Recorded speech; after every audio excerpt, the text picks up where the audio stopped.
Hello guys! Hello water sign, hello Pisces, Scorpio and Cancer. Welcome dito sa aking channel.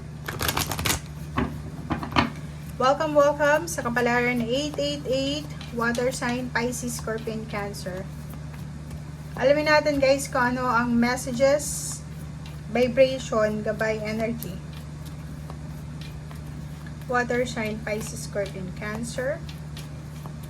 I hope na makaresonate kayo dito sa baraha. Wow! Number 18, bata. Batang babae or batang lalaki. So, nakikita natin dito na siguro ito yung focus mo today. If may anak ka or may parating na bata sa pamilya nyo, ito yung focus mo. Pwedeng buntis ka, pwedeng bumibili ka ng mga gamit para sa parating na bata, or pwedeng may celebration. Ang nakikita ko pwedeng ano to, Scorpio and Cancer. Posibleng may anak kayo na magba-birthday, gagraduate, or pwedeng may anak kayo na kailangan bigyan ng focus. So yun ang pinaka-focus mo sa araw na ito. Okay, ano pa ba? Next card, yun, 'di ba? So kung makikita mo dito, water sign, iniisip mo yung anak mo sa ngayon, or posibleng iniisip ka rin niya. Okay? So, yun ang nakikita natin. One card pa tayo, guys. And, wow. So, nakikita ko siya dito, pwedeng ikaw ay nasa malayong lugar, kaya iniisip mo dahil siguro long distance relationship to, between you and family mo or anak mo. And dahil sa kahirapan sa buhay siguro, kaya ka umalis, naghanap ng trabaho, or kung naandyan ka pa kasama ang anak mo or pamilya, siguro dahil sa sobrang hirap ng buhay, mapag-iisipan mong maghanap ng trabaho sa malayong lugar para maibsan yung paghihirap or kung ano pa man, and para yon sa anak mo.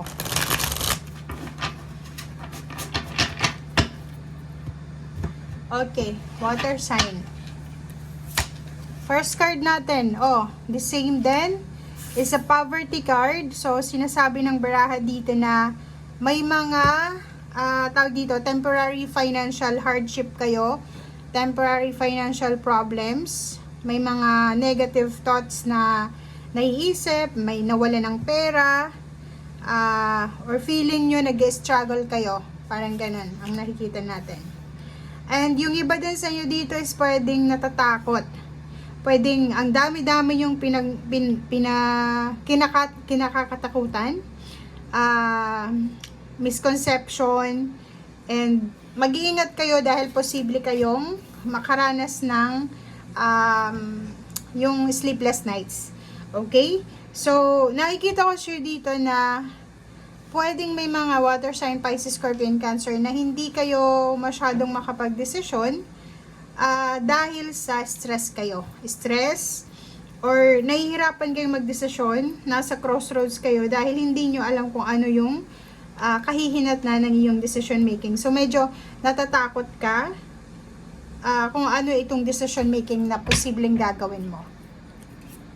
Or parang wala kang masyadong lakas loob para magdesisyon. Or nahihirapan ka. Nahihirapan ka kung ano yung pwedeng gawin dahil natatakot ka na baka mali yung gagawin mo or yung decision making mo. Okay, so the devil, sinasabi ng the devil card sa'yo dito na yun na nga, meron kayong mga sleepless nights, depression, yung pwedeng yung iba, may mga bandages kayo na, or connection na posibleng temptation. So, pwedeng in a relationship ka, tapos may anak ka pa, may mga tao na tinitempt ka. It's either relationship yan, intimate relationship, or trabaho. Okay?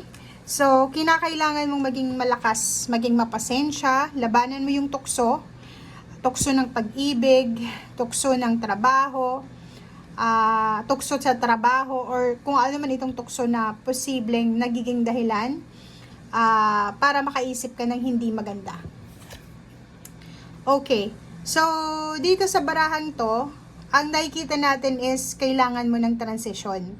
Kailangan mo ng pagbabago, transformation, alchemy. Kailangan mong makaalis dyan sa mahirap na sitwasyon. Makapunta ka doon sa mas kalmadong lugar. Makakuha ka ng healing, if for example, emotional healing, or pwedeng financial healing, progress, moving on, moving forwards, or pwedeng sinasabi ng baraha dito na kailangan mong ma-overcome itong mga paghihirap nito and mahanap mo yung tamang solusyon, tamang decision making. Okay, diba? So, nakikita natin dito guys na konting tiis, konting pagpapasensya, lakas loob, yun ang kailangan mo sa araw na ito para doon sa mga pain and heartaches na nararamdaman mo. Okay? Mag-iingat ka rin dahil posibleng may tapos na mga pag-aaway, backstabbing, betrayal, may mga bitterness na experience ka for the past few days or few months or few years.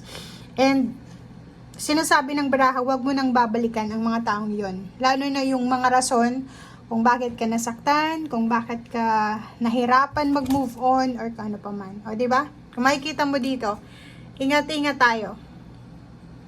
Sobra kayong mag-ingat kasi